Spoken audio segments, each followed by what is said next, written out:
여러분 반갑습니다. 오늘은 최근 여러분들이 가장 관심 있어 하는 과학 토론대회, 과거에는 과학 탐구 토론대회라는 명칭 속에서 약간의 그 변화를 준 형태죠. 여러분들이 가장 그래도 관심 있어 하는 것은 그래도 과학 토론대회가 과연 어떤 이슈를 가지고 그 다음에 여러분들이 어떻게 준비해야 될 건가에 대해서 오늘 준비해서 여러분들한테 만나게 됐습니다. 자, 그렇다면 2019년도 과학토론대회 학습법을 어떤 식으로 준비하고 또 어떤 이슈들을 여러분들이 준비하는 것이 가장 좋은가에 대해서 초등부와 그 다음에 중고등부를 이렇게 나눠서 한번 알려드리도록 하겠습니다. 자, 과학토론대회라는 것은 어떤 목표를 두고 있는지 여러분도 잘 알고 있다시피 실생활에서 우리가 어떤 문제 사항들을 과학적으로 분석하고 그 다음에 이를 다양하게 해석할 수 있는 그러한 방안들을 토론을 통해서 개요소도 작성해 보고 그 다음에 그걸 바탕으로 해서 다양한 토론을 여러분들이 준비하면 되겠습니다. 그 첫 번째는 바로 그 이슈에 대해서 여러분들이 어떠한 문제 인식을 갖고 있는지, 즉 여러분들이 갖고 있는 문제점을 해결하는 그러한 것이 일단 첫 번째 가장 중요하다고 생각할 수 있겠죠. 두 번째는 그렇다면 이러한 문제 인식을 여러분들이 어떻게 창의적으로 해결해 나갈 것인가에 대한 방안을 제시하는 겁니다. 거기에는 논리적이면서 비판적인 사고 능력을 키우는 그런 것이 중요한 요소가 되겠습니다. 그리고 보다 더 중요한 것은 이런 과학 토론대회를 할 때 2인 1조로 한 팀이 이루어지기 때문에 여러분들한테 가장 많이 요구되는 사항은 바로 집단 지성이라고 하는 키워드입니다. 그럼 집단 지성이라는 것은 과연 어떤 것이냐? 멘토와 멘티가 서로 협업을 해서 보다 논리적이면서 그 다음에 과학적인 분석을 제대로 개요소에 썼는지를 확인하는 작업과 아울러 토론을 통해서 여러분들이 갖고 있는 그 이슈에 대한 배경 지식을 아주 정확하게 통계학적으로 알고 있는지를 확인하는 과정이라고 생각하시면 되겠습니다. 자, 그렇다면 이제 본격적으로 과학 토론 대회의 참가 자격에 대해서 한번 살펴보도록 하겠습니다. 자, 지금 좀 전에 선생님 설명한 내용들이 여기 쭉 나와 있죠. 한번 여러분들이 자세히 한번 읽어보도록 하시고요.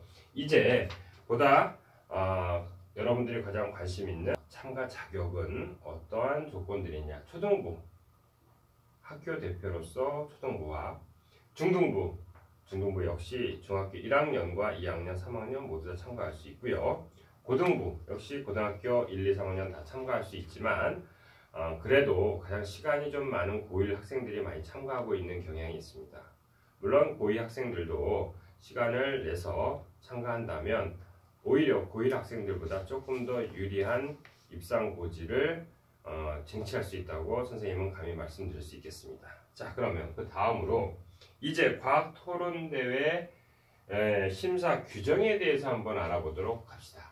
과연 그 과학토론대회 심사 규정은 어떻게 되어 있는가? 자, 제일 첫 번째 여러분들이 잘 알고 있는 토론 개요소를 잘 쓰는 겁니다. 그게 바로 10점 정도 처리가 되지만 이거는 교육청 대회나 본선에서의 경우고 학교에서는 일단 토론 개요소가 거의 여러분들의 당락을 좌우한다고 생각해도 틀리지 않습니다. 토론 개요소를 가장 철저하게 쓸 수 있는 방법을 선생님들이 여기서 말씀드리는 선생님들은 영재학교나 과학고 출신인 선생님들이 과학적 배경을 풍부하게 갖고 있기 때문에 학생들한테 이러한 내용들을 조금 더 친절하게 자세히 설명해 줄 겁니다. 어느 정도 개요소가 작성이 된 학생들은 바로 두 번째 단계인 주장 발표에 들어가도록 하게 되겠죠.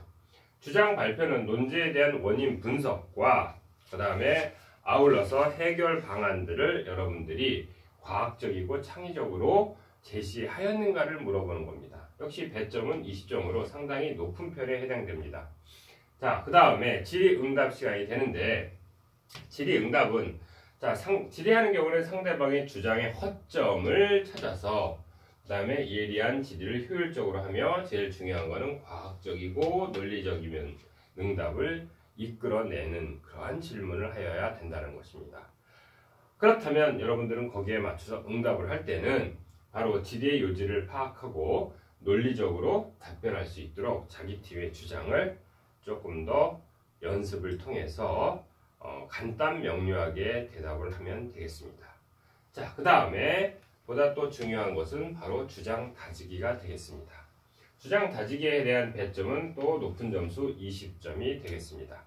자, 20점이기 때문에 이걸 어떤 식으로 우리가 하느냐, 바로 교차 조사를 통해서 자기 팀에서 우리가 허점을 어떻게 보완해내고 그 다음에 상대팀에 대해서 어떻게 허점을 파고드는지에 대해서 바로 여러분들이 주장 다지기를 통해서 잘 표현하면 되겠습니다.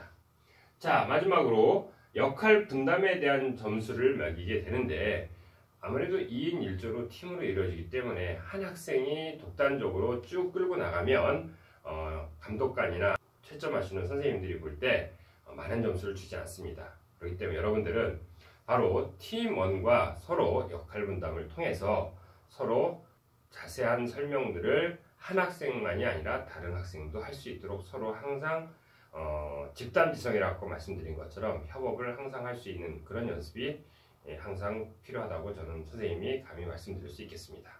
자, 이제 다음으로 알아볼 거는 바로 그럼 주장 발표에는 어떤 것들이 있는가와 그 다음에 주장 다지기는 어떤 것들인가를 좀 전에 선생님이 설명한 것처럼 바로 가장 중요한 주장 발표 20점에 해당되는 부분과 주장 다지기 그 역시 20점에 해당되는 거, 이 부분을 한 번 더 여러분들이 눈여겨본다면 토론을 할 때 여러분들이 가장 신경 써야 될 부분들을 생각할 수 있겠죠. 자, 그 다음 내용으로 이제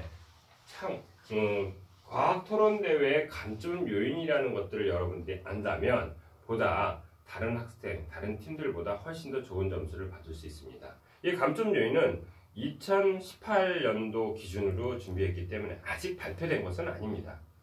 올해 창의재단을 통해서 이것을 또 새롭게 어떻게 바꿀지는 모르겠지만 그래도 우리가 여러분들하고 항상 예상할 수 있는 것은 작년 기준으로 과연 어떤 감점 요인을 갖고 있는지에 대해서 살펴보면 올해도 크게 변화되지는 않을 거라고 생각합니다.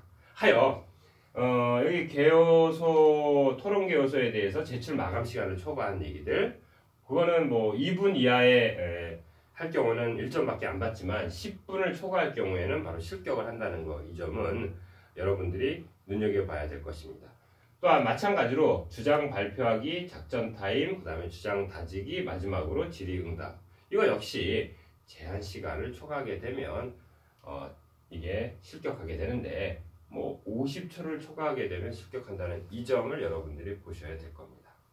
자, 그 다음에 나머지 뭐 작품을 모방했다든지 아니면 정보 이용 윤리의 규정을 위반했다든지 또는 전자기기를 소지해서 들어갔다든지 또는 그러왔던 그 문제에 대해서 바깥으로 유출하거나 그런 경우, 또 기타 참가자가 또 부적절한 행동을 했을 때 모두 다 실격 처리되거나 좋지 못한 점수를 받는다는 거에 여러분들이 유의해 주셨으면 고맙겠습니다.